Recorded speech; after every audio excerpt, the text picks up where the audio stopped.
"Your baby never left this house," the little girl told the millionaire, who was in tears. "But when they opened the basement, they discovered something you won't believe." Comment with what you thought of this story, giving it a score from 0 to 10. And let me know which city you're watching from. I really want to know if you enjoyed my story and get to know you better. So please subscribe to my channel to support my work. I'm counting on your help. The March rain hammered against the windows of the colonial-style house in Greenville, South Carolina, when Robert Sterling arrived home from the most important business trip of his career. At 42, the textile entrepreneur had just closed a deal that would change the future of his family's company. The smile of satisfaction died on his lips the moment he opened the front door and was met only by the heavy silence of an empty home. Robert called out for Isabella, for Caleb, his voice echoing through the corridors of the three-story house, receiving only the echo as a reply. The familiar scent of his wife's lavender perfume had vanished, replaced by a cold and strangely impersonal atmosphere. Robert took the stairs 2 at a time, his heart pounding unevenly. The baby's room was too tidy, as if no one had slept there in days. Caleb's clothes were still folded in the closet, but some essential items were missing. The boy's favorite bottle was also gone. In the master bedroom, Isabella's drawer was ajar. Robert pulled it open completely and felt his stomach sink. Her most precious jewelry, personal documents, and several pieces of clothing had disappeared. On the nightstand, a handwritten note in his wife's delicate script awaited him like a sentence.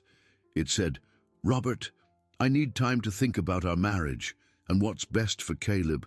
Don't try to find me for now. When I'm ready, I'll get in touch. Isabella." Robert's hands trembled as he reread the words. Isabella had left home, taking their 3-month-old son, and he had no idea why. In the days before his trip, she had been strange, distant, but he had attributed it to postpartum fatigue. As a businessman obsessed with controlling every detail of his life, Robert had never imagined he would lose control of his own family. He ran to his office and called Isabella's mother, Carol. The conversation was brief and painful. Her mother told him with a cold voice that she didn't want to talk to him right now, that her daughter needed space.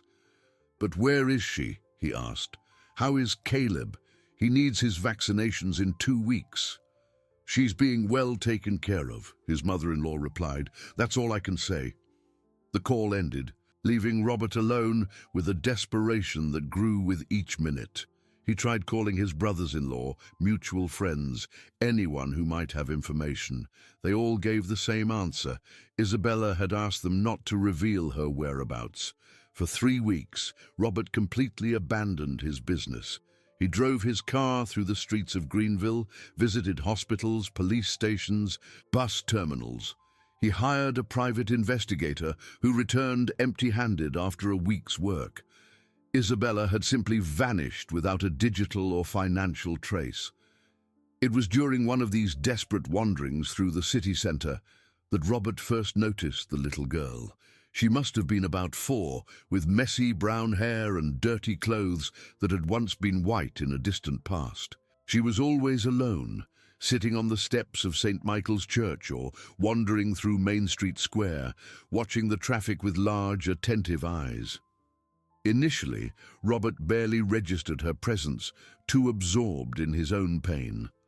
But he began to notice that the child always appeared in the same places where he was searching for clues about Isabella. It was as if she were following his steps, or worse, as if she knew exactly where he would go. The private investigator brought a disturbing discovery in the 5th week. Isabella had withdrawn the couple's entire savings, over $200,000, 3 days before she disappeared. The transaction had been made in person, leaving no clue as to the money's destination. She planned everything in advance, the investigator explained. This wasn't an impulsive decision. Robert felt betrayed in a way he had never experienced. Isabella had orchestrated an elaborate escape, taking not only their son, but also all the financial resources they had built together over 8 years of marriage. On that rainy March afternoon, as he walked through Main Street Square for the 100th time, Robert noticed the street girl sitting on the same bench where he used to meet Isabella for chats during their courtship. The coincidence deeply unsettled him. The child watched him with a disturbing intensity, as if she knew secrets he himself was unaware of. Her brown eyes seemed to carry a wisdom unsuited for her age. And for the first time, Robert approached her. He asked why she was always there, his voice harsher than he intended. The girl didn't answer immediately. She tilted her head, studying his face carefully, as if making an important decision. When she finally spoke, her voice was soft but carried a certainty that made Robert's blood run cold. "Your baby never left this city," she said. "And your wife, and she's closer than you think." The girl's words echoed in Robert's mind like a distorted echo. He took a few steps back, staring at this dirty, seemingly abandoned child who had just made an impossible statement. How could a street girl know anything about Isabella and Caleb? "What did you say?" Robert asked, his voice trembling between disbelief and a desperate hope he didn't want to admit. The girl stood up from the bench, her bare feet pattering against the wet concrete. She was even smaller than she looked sitting down, probably malnourished, with dirt smudges on her face that suggested days without a proper bath. "I know many things," she said simply. "My name is Delilah, and you're the man looking for the woman who sang to her baby in the middle of the night." Robert's heart stopped. Isabella did have a habit of singing old southern lullabies to Caleb when he cried in the early hours. It was something intimate, something that happened inside their home, away from any outside eyes. How could this child know that? "You're making it up," Robert said, more to himself than to her. "How would you know anything about my wife?" "She sang All the Pretty Little Horses," Delilah replied, and began to hum the familiar melody, always the same song, every night, around midnight, when the baby cried. Robert felt his legs weaken. That was the exact lullaby Isabella sang to Caleb, a tradition she had learned from her own mother, a song that carried memories of her childhood in the Carolina countryside. "Where did you hear that?"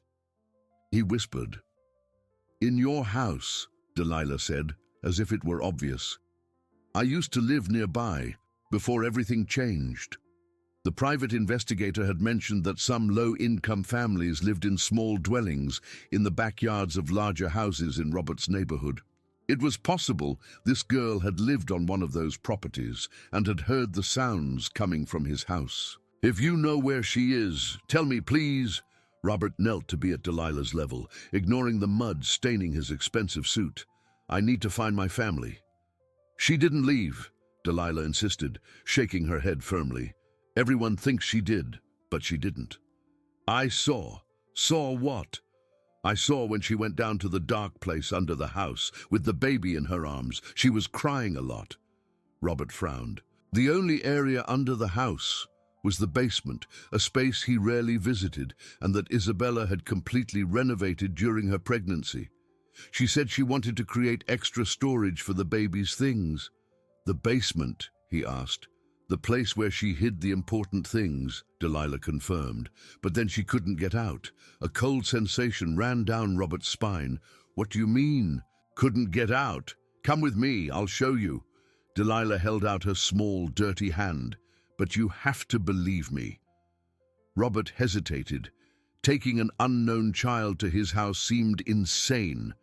But what if she really knew something? What if there was a chance, however small, that Isabella and Caleb were still in the city? "Do your parents know where you are?" he asked. Delilah's face darkened. "I don't have parents anymore. They left too." Something in the desperate simplicity with which she said it struck a sensitive chord in Robert's chest. Here was a child who had also lost her family, wandering the streets while he despaired in search of his. "All right," he said finally, "but if you're lying..." I'm not lying, Delilah interrupted with conviction. I heard the baby cry late last night, coming from the dark place. The drive to Robert's house was silent. Delilah sat in the back seat of his BMW, leaving mud prints on the beige leather, but he didn't care. His hands trembled on the steering wheel as he tried to process the possibility that Isabella and Caleb had been in his own house the whole time. When they arrived, Robert noticed that Delilah observed every detail of the facade with familiarity. She showed no surprise or curiosity, as any child would upon seeing a luxurious house for the first time. "Have you been here before?" he asked. "Many times, but always from the outside." Inside the house, Delilah walked through the corridors as if she knew every corner. She stopped in front of the door that led to the basement, an entrance in the kitchen that Robert rarely used. "It's here," she said, pointing to the dark wooden door. Robert opened the door and turned on the light. The basement looked normal. Concrete walls painted white, a few boxes stacked, tools organized on shelves. Isabella had done a good job with the renovation, turning the damp, a dark space, into a clean, functional area. "I don't see anything strange," he said. "Over there," Delilah pointed to a wall at the back of the basement. "That wall is different." Robert approached and examined the area. At first glance, it looked identical to the other walls, but when he ran his hand over the surface, he noticed a subtle difference in texture. The paint was newer, the wall slightly smoother. "That wall was built after the others," Delilah said with certainty. "I saw the men working here for many nights. Your wife paid them to make a hiding place." "That's impossible," Robert muttered. But even as he said it, he began to knock on the wall with his knuckles. The sound that came back was slightly different, more hollow, as if there were empty space behind it. "She told the men it was to store important things," Delilah continued. "Things you couldn't see." "Why would Isabella do something like that?" Robert asked, more to himself than to the girl. "Because she was scared," Delilah answered simply. "Very scared." The word "scared" echoed in the basement like an accusation. Robert stepped back from the wall, watching Delilah with a mixture of suspicion and growing anxiety. How could a 4-year-old understand such complex concepts about adult relationships? "Scared of what?" he asked, his voice harsher than he intended. Delilah didn't answer immediately. Instead, she ran her small hands over the suspicious wall, as if she could feel something he couldn't perceive. "She cried a lot when you traveled," she said finally. "Always on the phone with a lady who talked about plants and teas." Robert frowned. Isabella had no close friends who fit that description. During her pregnancy, she had become more of a homebody, preferring to stay in rather than go out with old friends. "What lady?" "Miss Agnes. The lady who blessed houses and helped babies be born." The name hit Robert like a punch to the gut. Agnes Vieira was a traditional midwife known in the region, an elderly woman who combined folk medicine with local traditions. Isabella had casually mentioned that some neighbors had recommended her services, but Robert had always dismissed such practices as outdated superstition. "Isabella never told me she was in contact with this woman," he muttered. "She came here in secret," Delilah said. "Always when you weren't here. She brought little bags with leaves and talked about protection. Protection from what?" Delilah looked directly into his eyes, and for a moment Robert had the disturbing feeling of being judged by a mind far more mature than it appeared. "You know," she said simply, but Robert didn't know, or at least he didn't want to admit he knew. Over the past few years, especially after Isabella got pregnant, he had become more controlling, more demanding about where she went and who she talked to. He justified it as care, as protection. But a small, uncomfortable part of his mind whispered that perhaps there was something darker in his motivations. "Where is Miss Agnes now?" he asked. "At her house, near the city market. But she won't want to talk to you." "Why not?" "Because she knows who you really are." Delilah's statement left him cold. How could a street child and a rural midwife know anything about his true nature? Robert had always prided himself on maintaining a flawless public image. Successful businessman, devoted husband, exemplary future father. "I'm going to find this Ms. Agnes," he said, turning to leave the basement. "She won't talk to you." Delilah repeated, following him up the stairs. "But I can make her talk." "How?" "She likes children, and I know things she wants to know too." Robert stopped midway up the stairs. "What kind of things?" "Things about my mother. She used to work for you." Another revelation that stunned Robert. He tried to remember employees who had young children, but his textile company employed over 200 people. He didn't make it a point to know the personal details of lower-level employees. "What was your mother's name?" Maria Santos. "She cleaned your office." The name triggered an uncomfortable memory.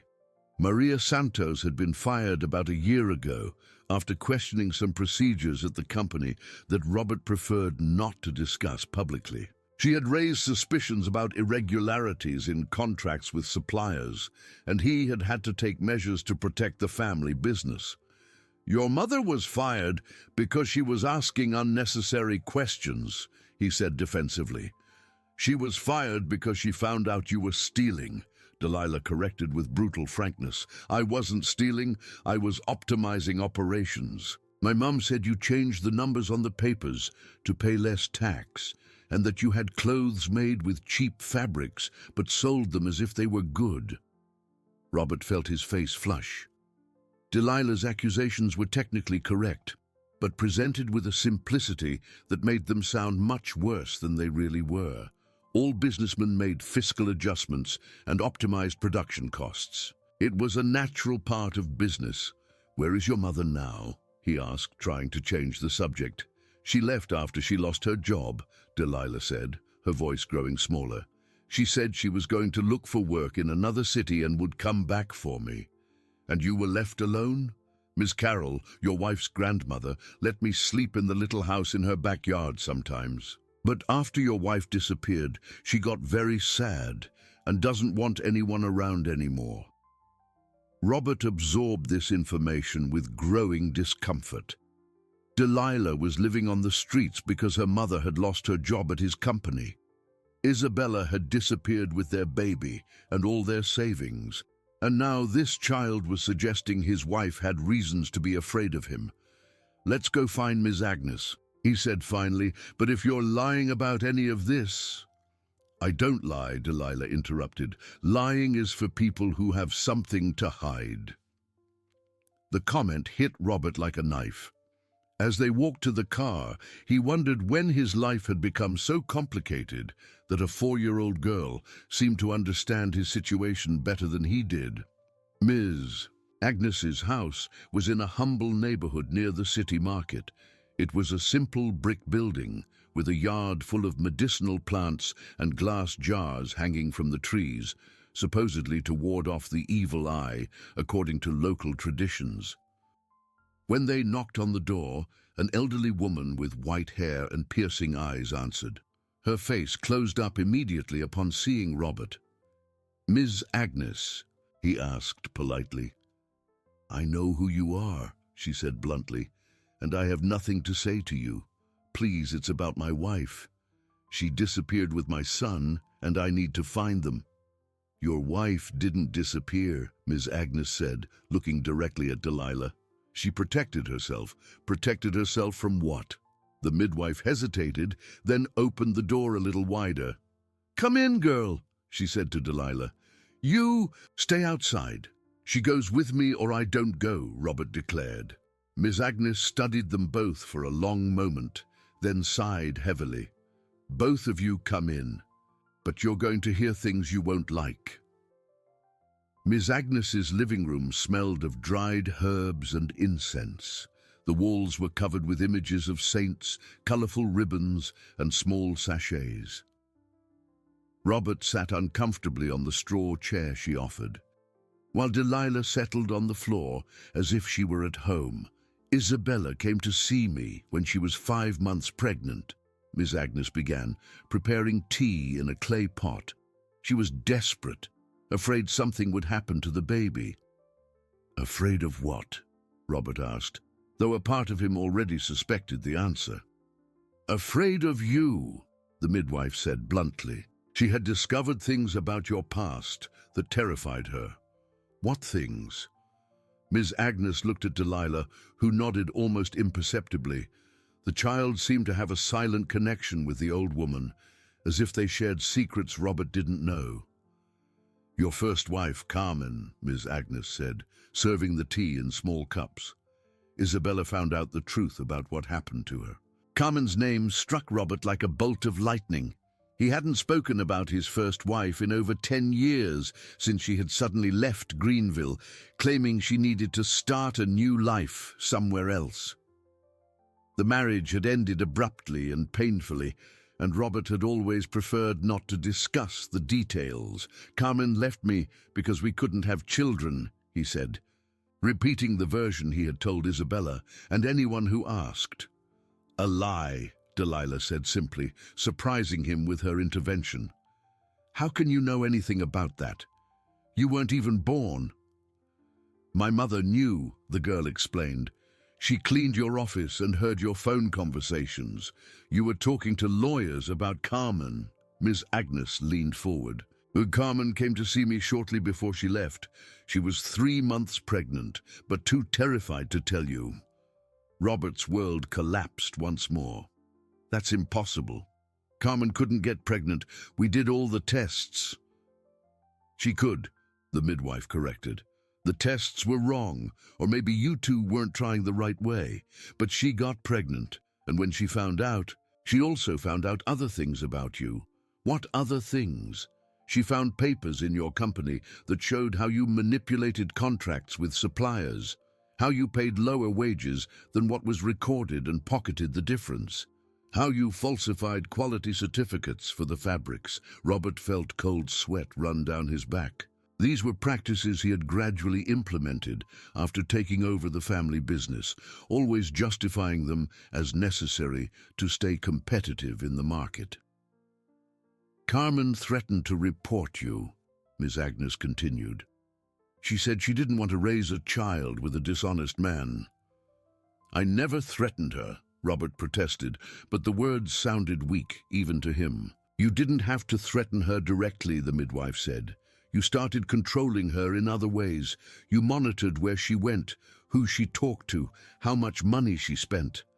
Carmen felt like a prisoner in her own home. I was protecting my marriage. You were protecting your secrets, Delilah corrected, just like you tried to do with Isabella. Robert looked at the girl, shocked by the accuracy of her observations. How could such a young child understand such complex relationship dynamics? And Carmen ran away because she was afraid of what you would do if you found out she was pregnant, Ms. Agnes concluded. Afraid you would use the baby as another way to control her. Where is she now? Robert asked, his voice almost inaudible. Far away, very far away. And with a son you've never met. The revelation left him stunned. For all these years, he had believed Carmen had abandoned him because they couldn't have children together. To find out she had left pregnant, running from him, completely changed his perception of himself. And Isabella found out all of this, he asked. She found out and more, Miss Agnes said. Your mother, before she left a letter for me, asking me to look after any woman you brought home after her. She knew you would repeat the same patterns. What letter? The midwife stood up and went to an old drawer from which she took out a time-yellowed envelope. Carmen wrote this 10 years ago, but it could have been written yesterday. She knew you better than you know yourself. Robert took the letter with trembling hands and began to read. Carmen's delicate handwriting described exactly the behaviors he had repeated with Isabella. The subtle but constant control, the emotional manipulations, the way he used his economic position to keep his wives dependent. Isabella read this, he asked, horrified. She read it, and she recognized every word as being about her own life. But I love Isabella, and I loved Carmen too. You love the idea of controlling them, Delilah said with devastating simplicity. You don't really love them. Ms. Agnes nodded in agreement with the girl's words. That's why Isabella came to me. She wanted to protect the baby from growing up in an environment where the father controlled every aspect of the mother's life. Where is she? Robert asked. Desperate. Close, the midwife answered enigmatically. Closer than you imagine, but not in the way you think. What does that mean? It means you need to make a choice, Ms. Agnes said, looking directly into his eyes. You can continue being the man you've always been and lose your family forever, or you can accept the truth about yourself and try to change. I want to change, Robert said quickly. I'll do anything to have my family back. Change isn't something that happens overnight, the midwife warned. It's a painful process that requires facing truths you've spent your whole life avoiding. I'm willing. Ms. Agnes and Delilah exchanged another significant look. The girl nodded slightly, as if giving permission for something important. Then let's go back to your house, the midwife said, standing up. It's time for you to find out where your family really is. The drive back home was tense and silent. Ms. Agnes had brought a small bag with strange tools, candles, dried herbs, and what looked like an old hammer. Delilah sat next to her in the back seat, whispering things Robert couldn't hear. When they arrived at the house, the midwife walked directly to the basement, as if she knew exactly where to go. Robert followed her with a mixture of anxiety and growing skepticism. How could an old woman know something about his house that he himself didn't? This wall was built 7 months ago, Ms. Agnes said, touching the surface Delilah had previously indicated. Isabella asked me to bless the place before the workers started. You were here during the construction, several times.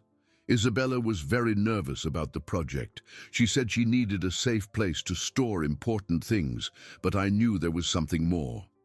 Miss Agnes took the hammer from her bag and began tapping lightly on the wall at different points. The sound clearly varied. Some areas sounded solid, others hollow. Here, she said, marking a specific spot with white chalk. There's a hidden door behind this part. Robert watched as the midwife continued to map the wall. The precision with which she identified the structural differences was impressive for someone who had supposedly only visited the site a few times. How do you know so much about construction? He asked. My late husband was a bricklayer, she explained. I learned a lot about walls and structures over 50 years of marriage. Delilah approached the wall and pressed her ear to the surface. I can still hear it, she said softly. Hear what? Robert's heart quickened. Breathing. Very faint, but there's still someone there. Delilah's statement made Robert's blood run cold. If there really was someone alive behind that wall, every lost minute could be fatal. He ran to his toolbox and came back with a heavy sledgehammer. Be careful, Miss Agnes warned. If they're in there, you could hurt them by breaking the wall the wrong way. Then how do we do it? First, let's try to find the entrance the workers used. Every false wall has a way to be opened. The three of them began to meticulously examine every inch of the surface. It was Delilah who discovered a small irregularity in the baseboard, a piece of wood that wasn't completely aligned with the rest. Here, she said, pointing to the anomaly. Ms. Agnes knelt and pressed different points around the indicated area. After a few minutes, they heard a soft click and a section of the wall moved slightly inward. It's a pivot door, Robert muttered, helping to push the movable section. What they found on the other side left them horrified. The compartment was small, about 2 meters square, with a height of about 6 feet. There was ventilation through small pipes leading to the yard, and the floor was covered with mats and blankets. In one corner, piles of diapers, cans of formula, and bottles of water. In another, a bucket that clearly served as a makeshift toilet. And in the center, huddled and visibly weakened, were Isabella and Caleb. Isabella was awake, but appeared to have lost a lot of weight. Her eyes were sunken, and her skin was pale. Caleb, now 8 months old, was too thin and cried weakly without strength. "My God," Robert whispered, running towards them. "Don't come near," Isabella shouted in a hoarse voice, clutching the baby tightly. "Delilah, did you bring him here?" "He needed to know the truth," the girl answered calmly. "Isabella, what are you doing? Why are you here?" Robert tried to get closer, but she recoiled even further. "Because I've found out who you really are," she said, her voice filled with pain and anger. "I found out what you did to Carmen, how you manipulate and control people. I found out about the employees you exploited, about the families you destroyed with your dishonest practices. But that doesn't justify. This, you could have just left." "I tried," Isabella yelled. "I planned everything to leave town with Caleb, but you had frozen our joint accounts. I couldn't access the money I had withdrawn because you blocked everything as soon as you found out I had taken the amount." Robert vaguely remembered calling the bank when he noticed the large withdrawal, requesting additional security measures. At the time, he thought he was protecting the family's savings from possible fraud. "So I decided to hide here," Isabella continued. "It was temporary, just until I could find another way to leave town. But after I got in here with Caleb, the door jammed. The mechanism broke from the inside." Ms. Agnes examined the door mechanism. "The opening system only works from the outside. From the inside, there's only this small lever that must have broken. We've been trapped here for 3 months, Isabella said, starting to cry. "Surviving on the provisions I stocked, drinking the water I could store, screaming for help every afternoon when I thought you would be home from work." "The screams at 3 in the afternoon, Robert muttered, remembering how he had been annoyed by what he thought were construction noises in the neighborhood. "No one heard us, no one except Delilah." "I heard from the first day," the girl confirmed. "But I knew you wouldn't believe me if I told you. That's why I brought Miss Agnes to help." "Why didn't you say anything sooner?" Robert asked Delilah. "Because first, you needed to understand why your wife was so afraid of you," Miss Agnes answered. "If we had simply freed her without you understanding your own problems, she would have fled the city anyway, and you would have remained the same controlling, manipulative man." Robert looked at his wife and son, both visibly malnourished and traumatized. The guilt he felt was more intense than any physical pain he had ever experienced. His actions, his controlling nature, had led his family to hide from him until they almost departed this world. "Isabella, forgive me," he said, tears streaming down his face. "I didn't know. I didn't realize how much I was hurting you." "Now you know," she said weakly. "The question is, what are you going to do with this information?" Isabella's question echoed in the small compartment like an ultimatum. Robert looked at his wife and son, both in a deplorable state, and felt the weight of all his past choices come crashing down on him like an avalanche. "First, let's get you out of here," he said, extending his arms to help them out. "You need medical care immediately." "Don't touch me," Isabella said firmly, moving away.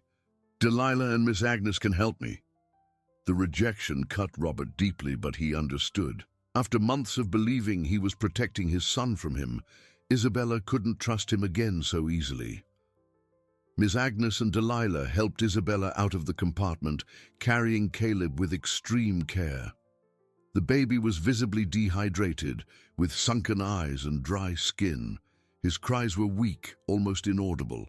"He needs a hospital," Miss Agnes said, examining the child with experienced hands. "And so does she." "No," Isabella protested weakly. "If we go to the hospital, they'll ask questions, and Robert will convince everyone that I'm crazy, that I hid myself willingly." "Isabella, I would never do that," Robert said, but even as he said it, he knew she had reasons not to trust him.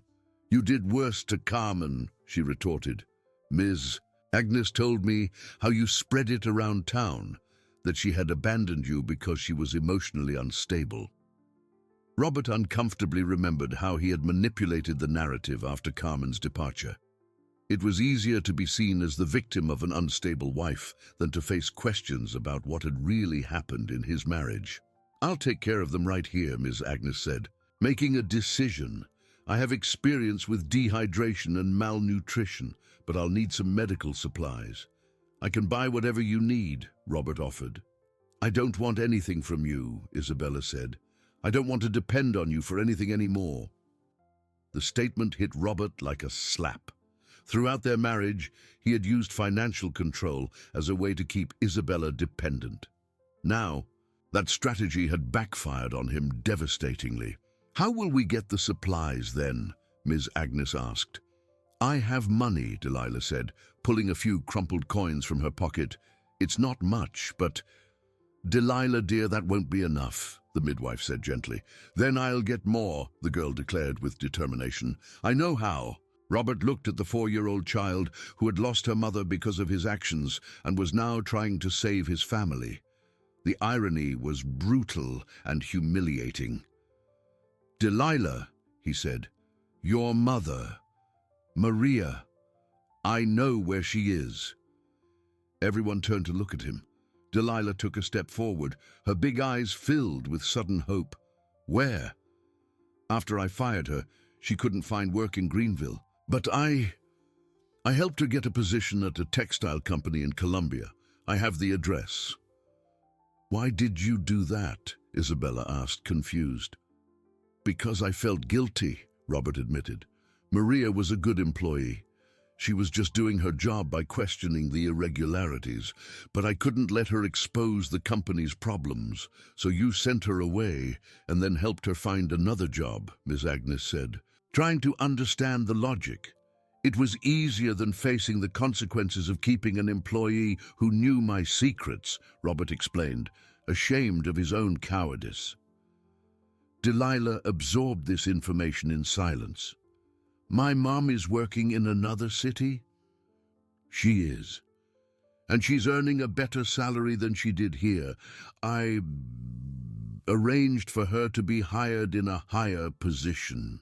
But she said she was coming back for me," Delilah said, confusion and pain mixed in her small voice. "She's probably saving money to build a better life for you both," Ms. Agnes said kindly.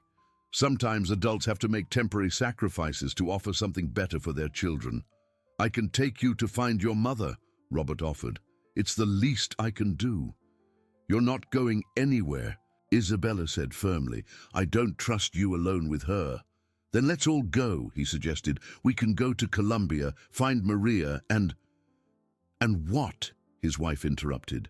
"You think solving Delilah's problem will magically fix what you did to us?" Robert realized he was falling into the same old pattern, trying to control the situation, offering solutions that didn't solve the real problems. Isabella needed medical care, not empty promises. "You're right," he said, sitting on the basement floor. "I don't know how to fix this. All my life I thought I could control any situation with money, influence, or manipulation.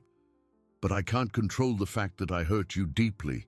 At least now you're being honest," Isabella said, though her voice still carried suspicion. Ms. Agnes watched the dynamic between them attentively.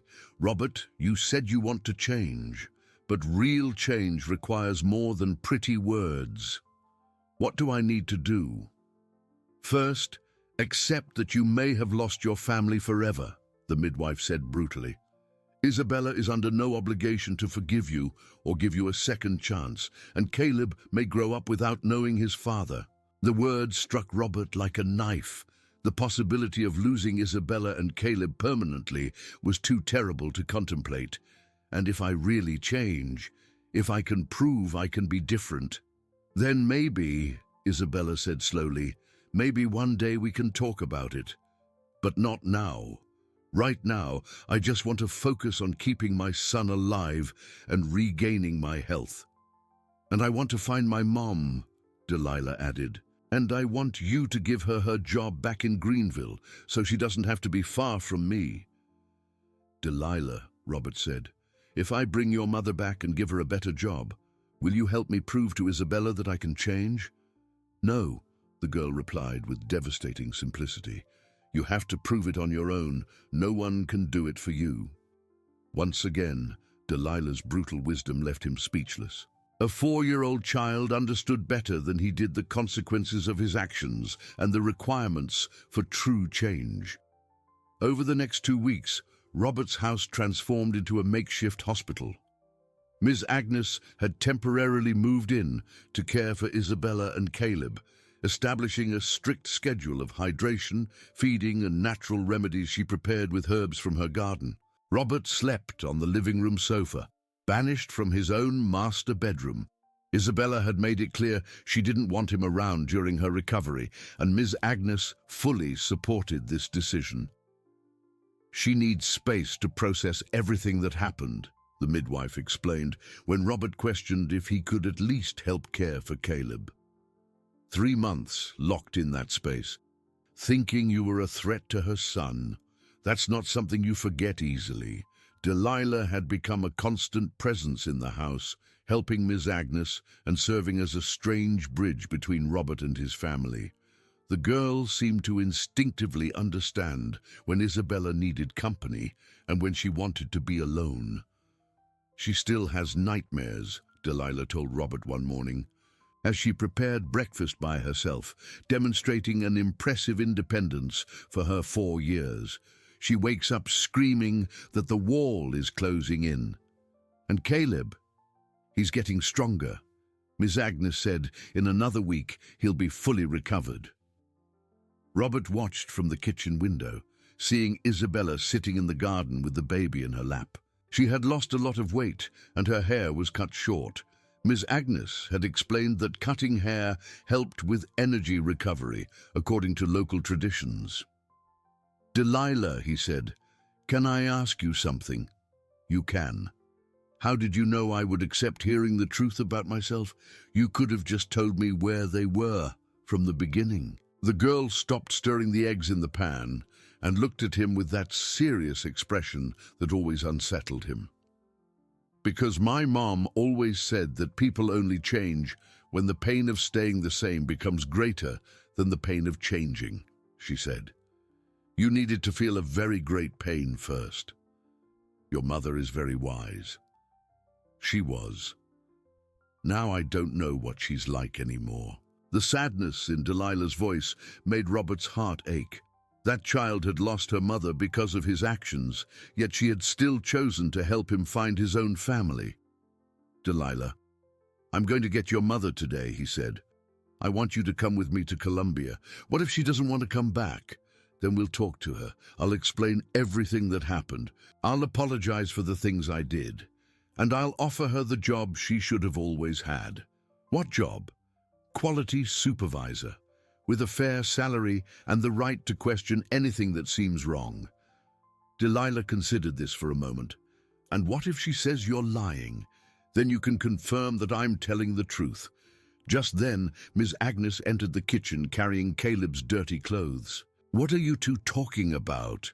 Robert is taking me to find my mom today, Delilah said. Oh, is he? The midwife looked at Robert skeptically. And has Isabella agreed to this? I haven't talked to her yet. Then you're not going anywhere, Miss Agnes said firmly. Isabella needs to know about anything you plan to do. No more secrets or unilateral decisions. Robert sighed. She was right. Throughout their marriage, he had made important decisions without consulting Isabella, always justifying it as protecting her from unnecessary worries. I'll talk to her now. No, Delilah said. She's not ready to talk to you yet. I'll talk to her. The girl went out into the garden, and Robert could see her through the window talking softly with Isabella. His wife listened intently, asked a few questions, and finally nodded. She said it's okay, Delilah reported when she returned, but she wants Miss Agnes to go with you. Why?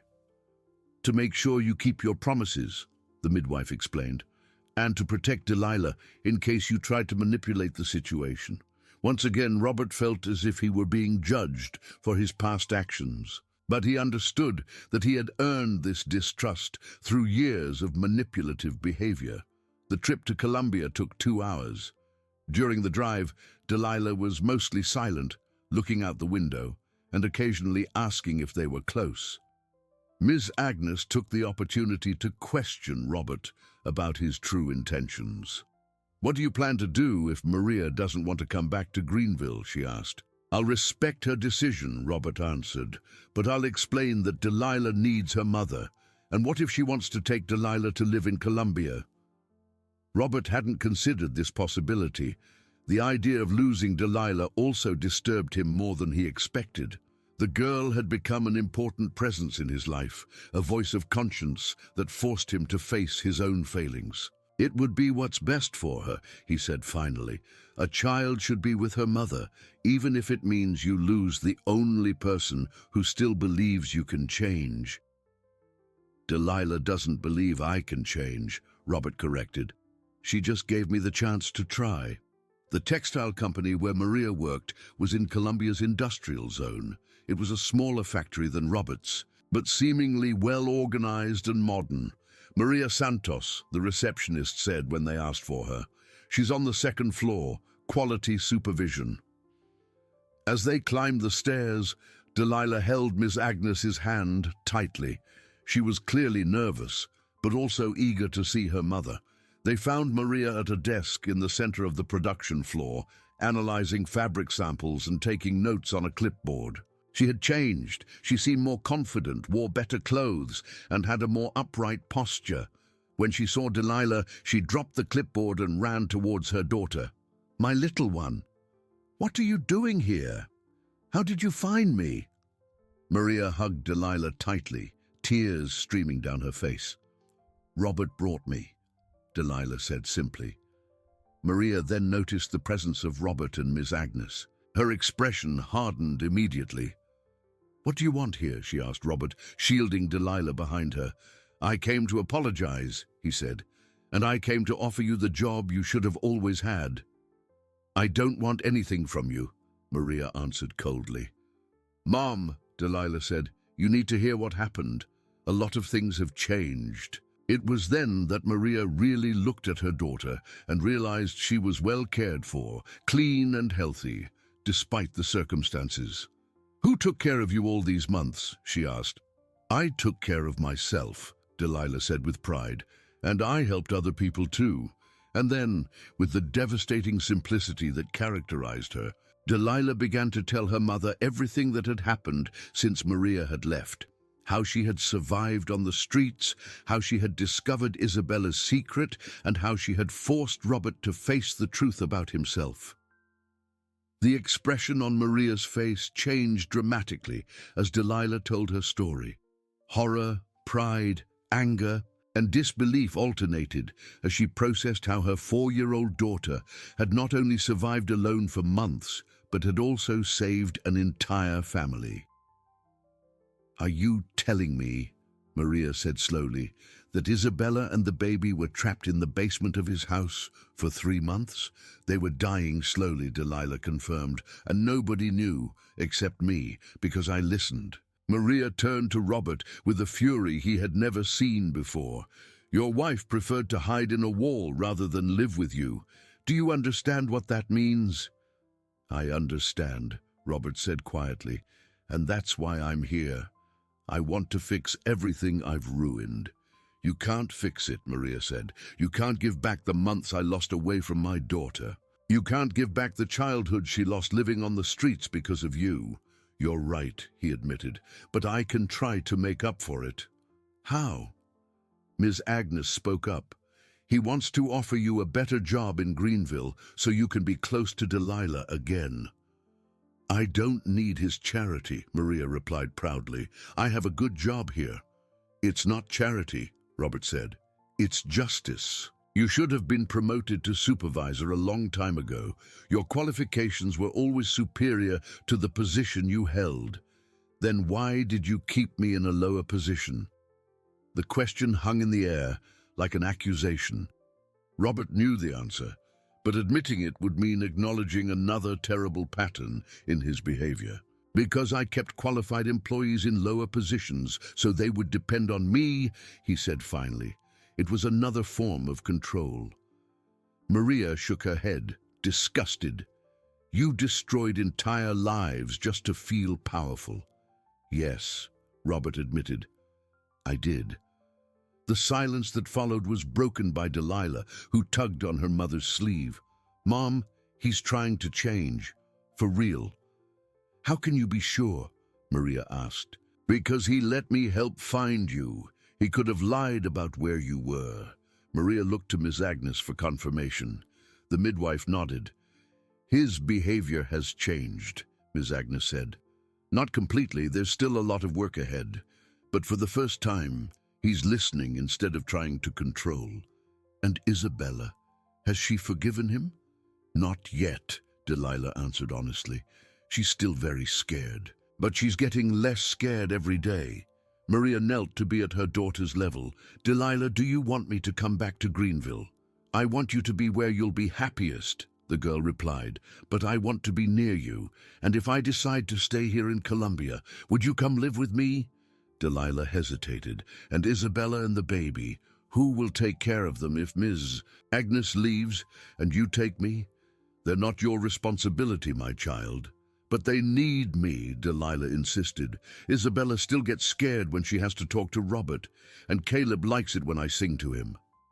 Maria looked at Robert with a complex expression. Are you using my daughter as an intermediary with your own family? No, he said quickly. Delilah does that by her own choice. I respect when she says Isabella doesn't want to talk to me. It's true, Miss Agnes confirmed. He has been respecting the boundaries we've set. Maria stood up and began to pace, clearly struggling with a difficult decision. If I come back to Greenville, she said finally, what are the conditions? What conditions do you want? Robert asked. First, I want an employment contract that guarantees me full autonomy to question and report any irregularity I find. Done. Second, I want a salary commensurate with my qualifications and responsibilities. What do you think is fair? Maria named a figure that was almost double what she had earned before being fired. Robert accepted without blinking. Third, I want a house for me and Delilah. I don't want to depend on rent or favors. I can help with that too. I don't want your help, Maria said firmly. I want to earn enough to buy my own house, Robert quickly calculated. The salary she had requested would allow her to buy a small house in a few years, especially if he offered help with financing through the company. It's possible, he said, but it will take a few years. I'm in no hurry. Maria replied, I've learned to value achievements that come from my own effort. There's one more thing, she said after a pause. I want you to restructure the entire company, independent audits, ethical practices, fair wages for all employees. The demand hit Robert like a punch. Completely restructuring the company would mean publicly confessing years of questionable practices. It would mean losing money, at least in the short term. It would mean giving up much of the control he wielded. That will cost a lot of money, he said. Less than your conscience cost, Maria replied. Delilah watched the exchange between the adults attentively. Robert, she said, remember what you said about wanting to prove you can change? I remember. Then this is your chance. Robert looked at this extraordinary child who had lost so much because of his actions, but who still believed in his capacity for transformation. He looked at Maria, who was offering a second chance he didn't deserve. He looked at Miss Agnes, who had dedicated weeks of her life to helping fix the damage he had caused. All right, he said finally, I'll restructure everything, ethical practices, independent audits, fair wages, and the employees you harmed in the past, Maria asked. I'll find each one and offer compensation. And Carmen, are you going to find your first wife and apologize to her too? The question caught him off guard. Carmen had been living for a decade without any contact from him. She had built a new life, maybe had another relationship. Seeking her out could reopen old wounds. If she wants to talk to me, he said slowly, yes, I'll apologize to her too. Maria studied his face for a long moment, searching for signs of lies or manipulation. Finally, she turned to Delilah. What do you think, my daughter? Should we give him a chance? I don't know, Delilah answered honestly, "but I think everyone deserves a chance to try to be better." Just then, Miss Agnes's cell phone rang. It was Isabella, and the urgent tone of her voice could be heard even from a distance. "Miss Agnes," came Isabella's worried voice over the phone. "Caleb has a high fever and won't stop crying. I need you here now." The drive back to Greenville was the longest of Robert's life. Maria had decided to accompany them immediately, taking leave from work to handle the emergency. Throughout the trip, Miss Agnes spoke on the phone with Isabella, giving first aid instructions while trying to remain calm. "The fever is rising," Isabella's tense voice said over the speakerphone. "It's already at 102. Put him in a lukewarm bath," Miss Agnes instructed. "Water at body temperature, not cold. And keep giving him the homemade hydration solution we prepared." Robert floored the accelerator, ignoring the speed limits. For the first time in months, Isabella needed him, even if indirectly. If something happened to Caleb because of the months in the basement. "Don't think about it," Delilah said from the back seat, as if she could read his thoughts. "The baby will be fine." "How can you be sure?" "Because he's strong. He survived 3 months in the dark place. He can survive a fever." Maria watched her daughter with a mix of admiration and concern. "Delilah, you shouldn't have to worry about these things. You're just a child." "I'm not just a child anymore," Delilah replied with a maturity that broke Maria's heart. "I learned that sometimes children have to take care of the adults." When they arrived at the house, they found Isabella in the baby's room, holding Caleb in her arms while pacing. The boy was crying weakly, his skin flushed with fever, and he refused to feed. "Thank God you're back," Isabella said, rushing to hand Caleb to Miss Agnes. "He's gotten much worse in the last 2 hours." The midwife examined the baby with experienced hands, checking his temperature, breathing, and reflexes. Her worried expression did not go unnoticed. "He needs to go to the hospital," she said finally. "This could be a serious infection." "No!" Isabella protested immediately. "I can't take him to the hospital. They'll ask questions about his condition, about where we've been." "Isabella," Robert said gently, "Caleb's health is more important than anything. I'll take full responsibility." "How?" "I'll tell the doctors exactly what happened, that you were trapped in the basement because of me, that you were hiding from me because I was, an emotionally abusive husband." The silence that followed was heavy.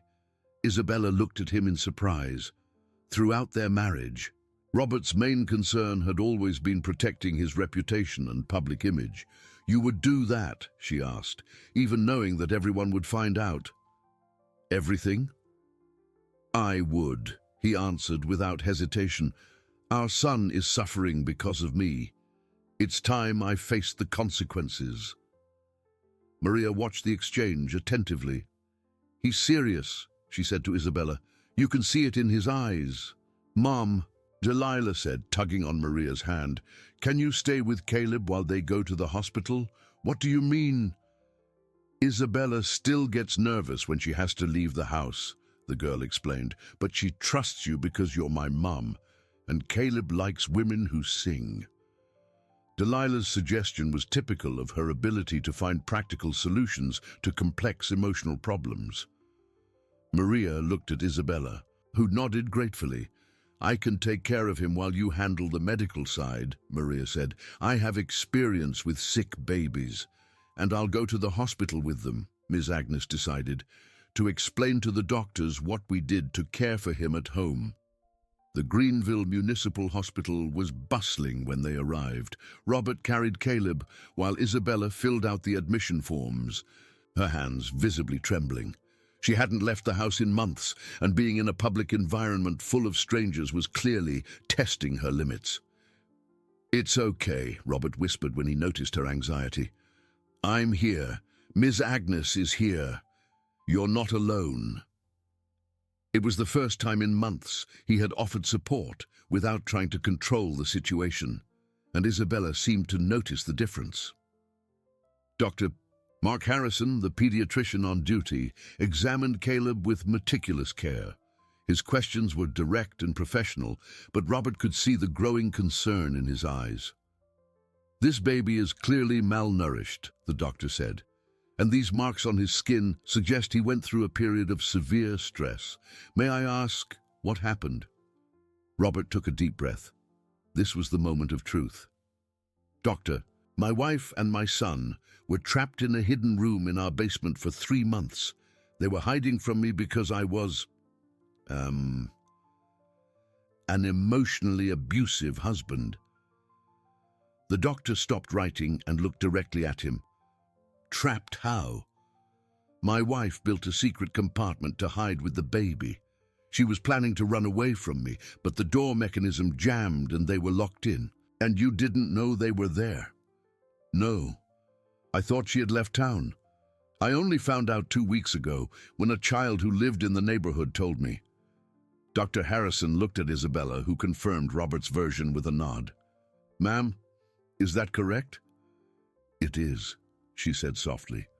"I preferred to lock myself in a wall with my son rather than continue living in fear of him." The doctor made detailed notes, clearly processing the legal and medical implications of the situation. "I will need to report this case to the proper authorities."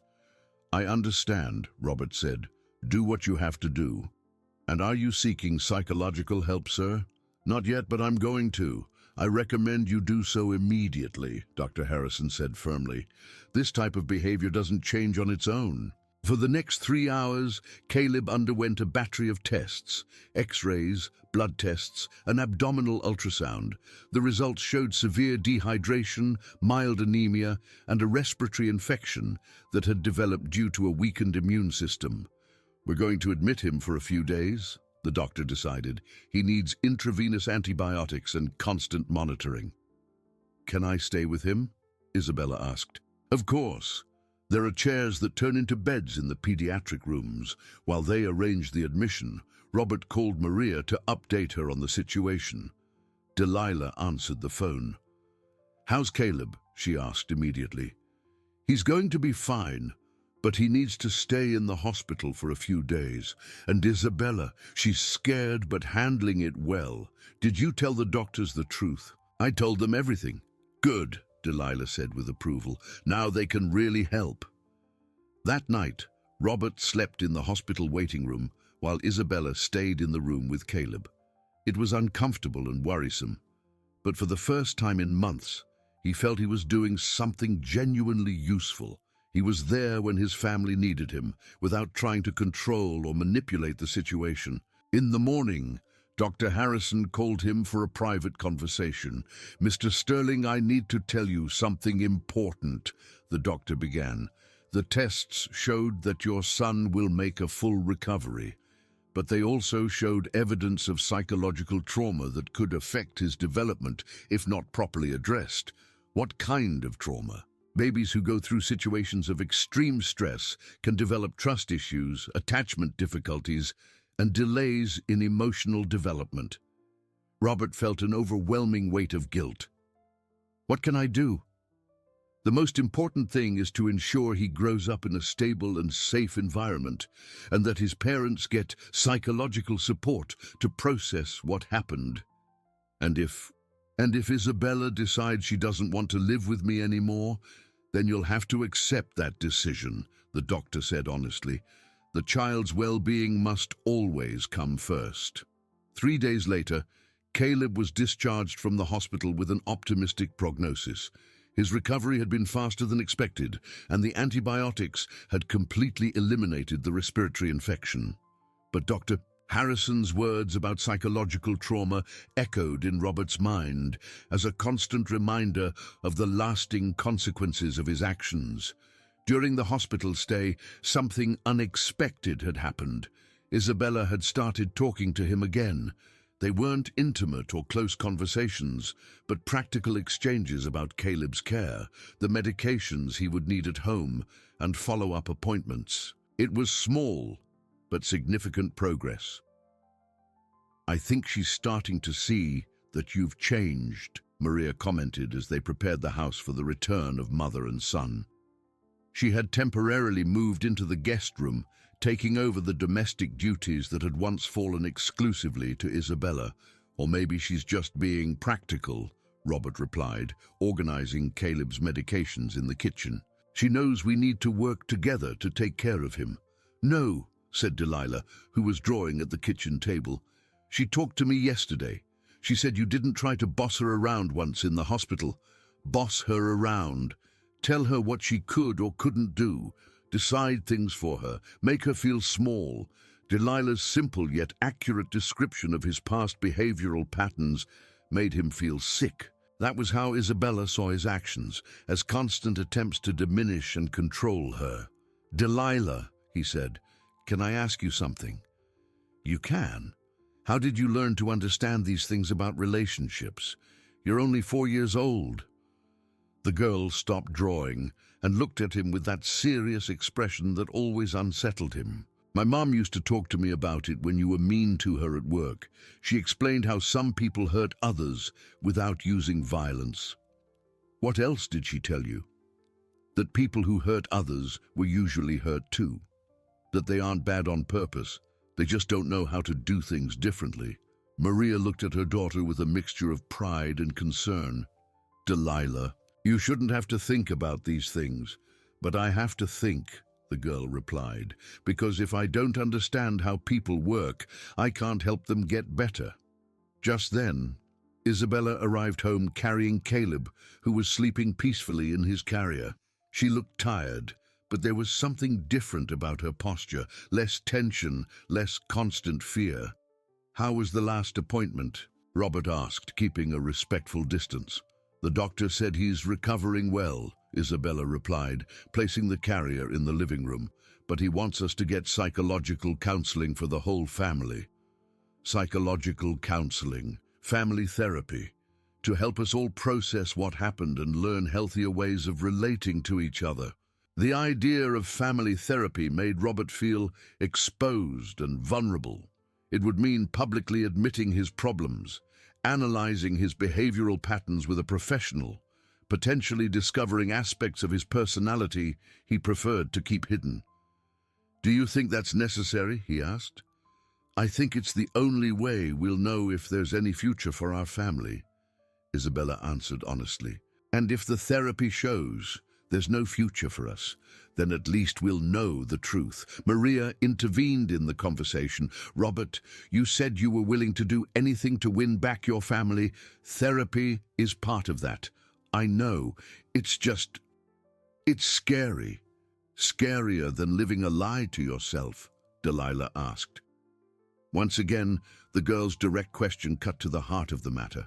Throughout his adult life, Robert had constructed narratives that justified his behavior, painting him as a protector rather than a controller, a provider rather than a manipulator. You're right, he said finally. I'll look for a therapist today. No, Isabella said. We'll look together. If we're going to do this, it needs to be someone we both approve of. Isabella's statement surprised him. It was the first time in months she had included the word we when referring to them as a couple. It didn't mean forgiveness or reconciliation, but it at least indicated a willingness to try to work together. That afternoon, while Isabella rested and Caleb slept, Robert received a call that changed everything once more. It was from a lawyer in Charleston, representing a group of his company's former employees. Mr. Sterling, the formal voice on the other end of the line, said, I represent 17 former employees of your company who are filing a class action lawsuit for irregular labor practices. Robert's blood ran cold. What kind of practices? Underpayment of wages, denial of labor rights, and fabricated for-cause terminations to avoid severance payments. That's not true. We have extensive documentation, Mr. Sterling, including recordings of phone conversations and witness testimonies. Robert remembered Delilah's mention of her mother hearing phone conversations while cleaning his office. Maria hadn't been the only employee who witnessed his questionable practices. What do you want? Financial compensation for all affected employees and structural changes in the company. We also want you to undergo an independent tax audit. It was exactly what Maria had demanded as a condition for returning to work for him. The difference was that now it wasn't a choice, it was a legal demand. Can I speak with my lawyer and get back to you? You have 72 hours to respond, Mr. Sterling. Otherwise, we take the case to labor court. When the call ended, Robert sat at the kitchen table with his head in his hands. Maria, who had overheard part of the conversation, approached him. "The employees are suing you," she asked. 17 of them.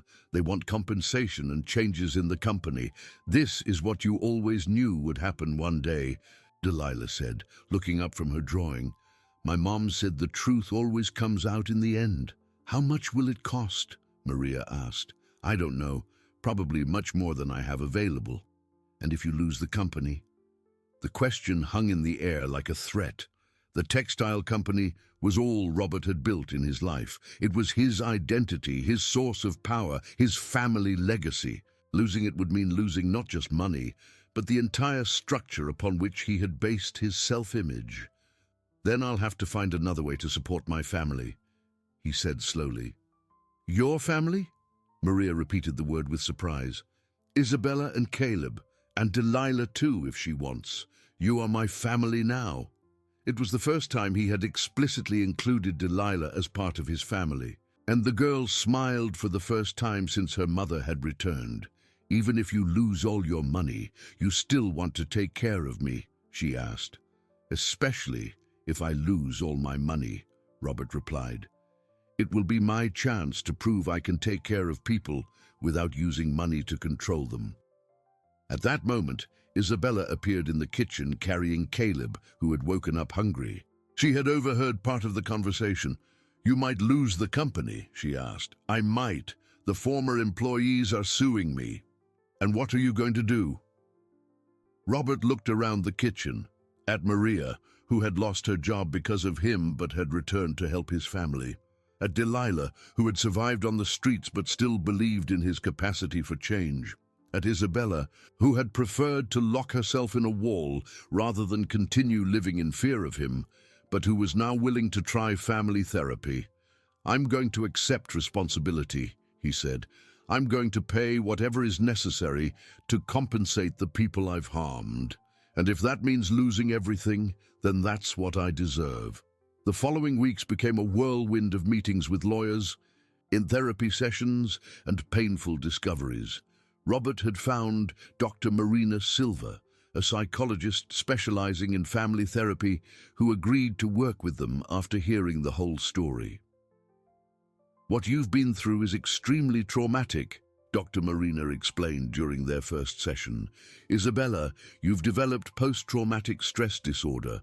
Robert, you exhibit traits of narcissistic personality disorder with obsessive-compulsive control features. And Caleb, even as a baby, may carry emotional scars from what he experienced." "Is there a cure?" Isabella asked, holding Caleb in her lap during the appointment. "There is treatment, and with everyone's dedication, yes, it's possible to build healthy relationships."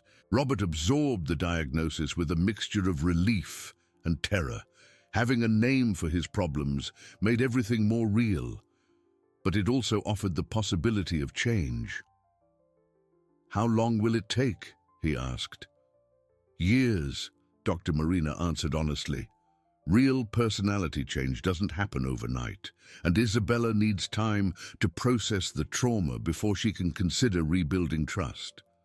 Meanwhile, the lawsuit with the former employees was moving forward quickly. Robert Mendez, his lawyer, had reviewed all the documentation and reached a devastating conclusion. "Robert, they have enough evidence to completely destroy you," his lawyer said during a meeting in his office. "Recordings of conversations, forged documents, testimonies from dozens of employees. What do you recommend?" "An out-of-court settlement. Pay the compensations, restructure the company, and hope it doesn't turn into a criminal case." "How much?" Robert's lawyer showed him the calculations. The amount was astronomical, enough to consume almost all of Robert's savings and force the sale of a large part of the company's assets. "And if I can't pay?" Then you lose everything and could still be criminally prosecuted for labor fraud. That night, Robert came home completely dejected. He found Maria in the kitchen preparing dinner, while Delilah was helping Isabella give Caleb a bath.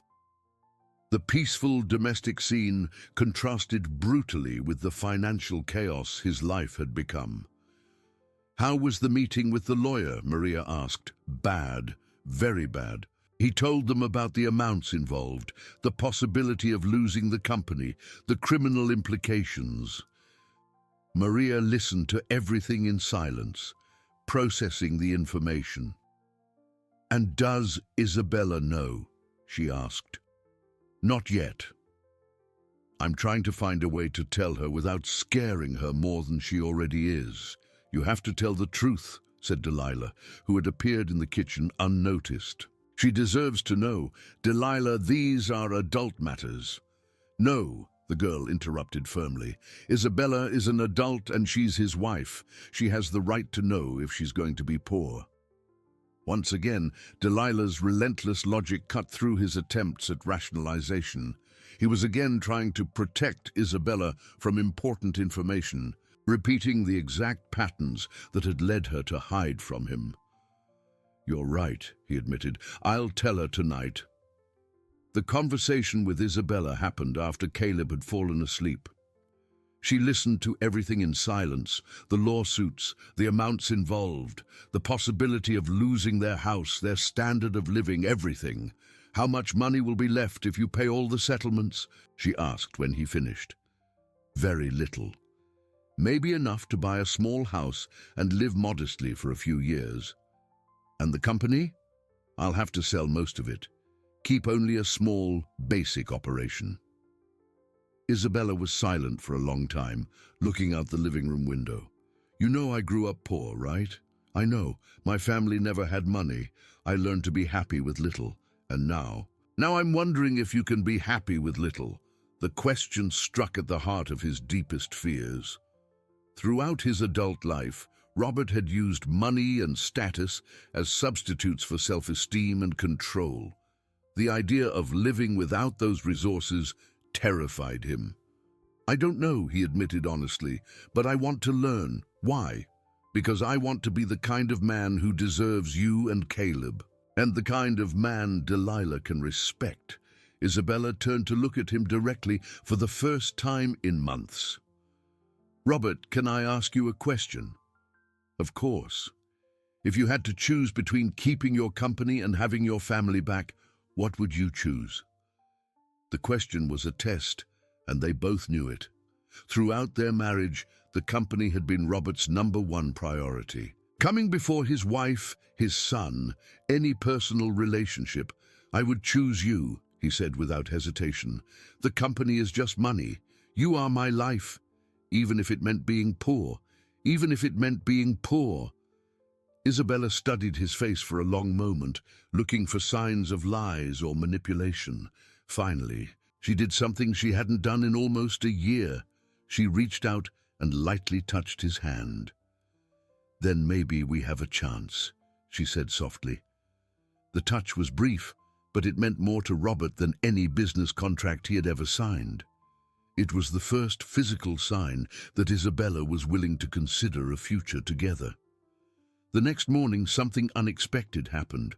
Maria received a call from a local journalist who had discovered the story of the former employees suing the Sterling company. "Ms. Santos," the voice on the phone said, "I heard you worked for Robert Sterling and are involved in the case. Would you like to give an interview?" Maria looked at Robert, who was having breakfast with Delilah. The decision she made could determine whether the story became a public scandal or remained relatively private.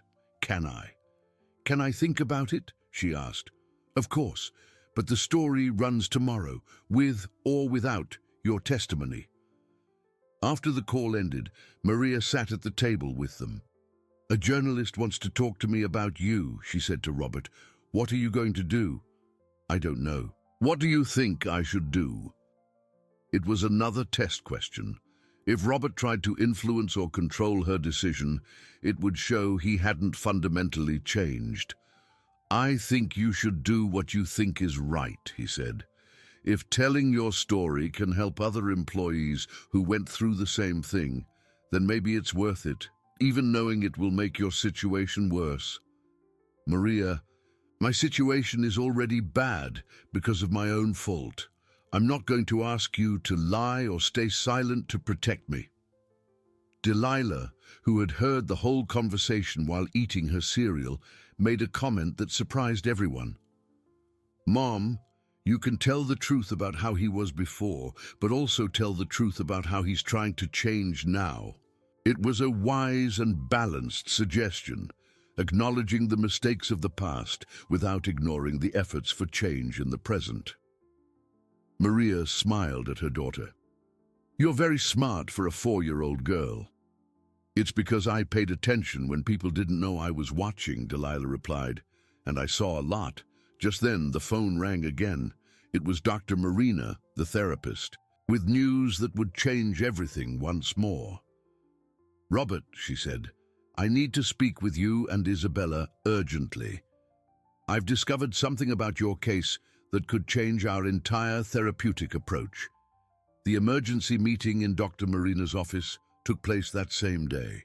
Robert and Isabella sat side by side for the first time in months, while the therapist organized some papers on her desk with a serious expression.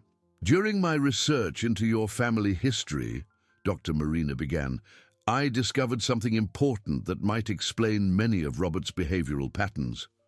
What kind of discovery? Isabella asked, instinctively moving closer to Robert. I found old medical records for Robert's father, Anthony Sterling. Robert stiffened in his chair. His father had left when he was only 12, claiming business troubles, and had never returned. It was a subject he had avoided discussing for decades. Anthony was admitted to a psychiatric clinic in Washington, D.C. 3 years after abandoning the family. Dr. Marina continued.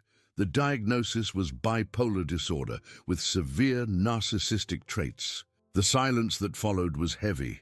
Robert felt as if the floor were disappearing from under his feet. Does that mean he began, but couldn't finish the sentence. It means you inherited genetic predispositions for certain behavioral patterns, the therapist explained. But it also means your problems have much deeper roots than we imagined. Where is my father now? Robert asked in a trembling voice. He passed away 5 years ago at the clinic. But he left letters, many letters addressed to you. Dr. Marina took a large envelope from her drawer. The clinic's administration handed them over when they learned I was treating you. Robert looked at the envelope as if it were a venomous snake. 30 years of abandonment, of unresolved issues, of repressed anger were concentrated in that paper. I don't know if I want to read them, he said honestly. I'll read them with you, Isabella offered, surprising them both. If you want me to. Isabella's offer of support moved him deeply. He nodded, and she carefully opened the first letter. Anthony Sterling's trembling handwriting told a story of remorse, untreated mental illness, and a pattern of controlling behavior that had destroyed his marriage in the same way Robert had almost destroyed his. Son, Isabella read aloud, I know I can never properly apologize for abandoning you and your mother, but I want you to know that leaving was the only way I found to protect you from myself. I was sick, very sick, and I hurt the people I loved most.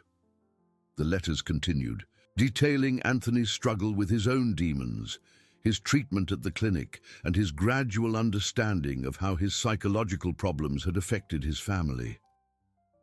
I'm afraid you may have inherited my problems, the reading continued. If that happens, please, seek help before it's too late. Don't repeat my mistakes. Don't lose your family like I lost mine. When Isabella finished reading all the letters, the three of them were crying. Robert finally understood that his problems weren't just character flaws, but part of a family pattern that needed to be consciously broken. Dr. Marina, he said, does this change anything in my treatment? It changes everything, she replied. Now we know you need medication in addition to therapy. And we know your capacity for change. is much greater than I initially thought. Why? Because you sought help on your own. It took your father 30 years to admit he had problems. It only took you 8 months. 2 weeks later, Robert had signed all the out-of-court settlements with his former employees. The total amount had consumed 80% of his savings and forced the sale of most of the company. But something unexpected had happened during the process. Maria had given the interview to the local journalist, telling both about Robert's past mistakes and his genuine efforts to change. The article had a positive reception, painting a portrait of a man who was taking responsibility for his actions. 3 businessmen from Greenville approached me yesterday. His lawyer shared during a final meeting. They want to offer you a partnership to start over. A partnership. They read the article in the paper. They were impressed by your honesty and willingness to make amends. They want to invest in a new textile company with you. It was an opportunity Robert had never imagined he would have. To start from scratch, but with partners who knew his history and were still willing to bet on him. And the conditions: total transparency, strict ethical practices, and an annual independent audit. Also, you would have to continue your psychological treatment. That night, Robert came home with the partnership proposals to show his family. He found a scene that made him stop at the living room door. Isabella was sitting on the sofa with Caleb in her lap, while Delilah read a children's book to the baby. Maria was preparing dinner in the kitchen, humming a country song. For the first time in years, his house truly felt like a home. "How was your day?" Isabella asked when he sat next to her on the sofa. "Unexpected," he replied, showing her the contracts. "It looks like I'm getting a second chance in business, and you want to accept? Only if you all agree. If it means less time with the family, I'd rather find something else." Delilah interrupted her reading to ask a question that caught everyone off guard. "Robert, are you my dad now?" The simple question carried enormous emotional complexity. Robert looked at Maria, seeking guidance. "Delilah," Maria said gently, "Robert is a man who is learning to care for you as if he were your father. If you want to call him dad, you can. And what if I want him to be my real dad on paper, too?" Isabella and Robert looked at each other. It was a possibility none of them had formally considered. "Would you like for us to adopt you?" Isabella asked. "I would. Then we would be a complete family." 6 months later, on the day of Delilah's official adoption, Dr. Marina made an observation that perfectly summed up their journey. "Do you know what's most impressive about this family?" she said during their last mandatory therapy session. "What?" Robert asked. "It wasn't love that healed you. It was the truth." She was right. It had been the brutal truth about Robert's behavior, about Isabella's traumas, about the needs of Delilah and Caleb that had allowed them to build something genuine and lasting. Robert's new textile company thrived under ethical and transparent management. Maria had been promoted to Director of Quality, earning a salary that allowed her to buy her own house next door to the Sterling family. Delilah attended a good private school and stood out as one of the most empathetic and intelligent children in her class. Caleb grew up healthy and happy, surrounded by 4 adults who competed to spoil him, and an older sister who taught him about birds, flowers, and the importance of always telling the truth. And Isabella, who had hidden in walls out of fear of her own husband, now slept peacefully next to the man who had learned that true love doesn't control, it liberates. On the night of the first anniversary of Delilah's adoption, as the whole family gathered in the garden for a simple barbecue, Robert looked around and realized something fundamental. He was happier as an ordinary man than he had ever been as a powerful businessman. "What are you thinking about?" Isabella asked, approaching him. "I was thinking that if I had known how good it would be to live like this, I would have changed much sooner." "And why didn't you change?" "Because I was afraid to find out who I really was without the money and the power." "And who did you find out you are?" Robert looked at Delilah, teaching Caleb to draw in the dirt. At Maria, laughing at a story Miss Agnes was telling. At the simple but full life they had built together. I found out I'm someone who can truly love, he said, someone who can be truly loved. And that's much more valuable than anything I thought I needed. Isabella smiled and kissed his cheek softly. Welcome to real life, Robert Sterling. And for the first time in 42 years, Robert felt truly at home.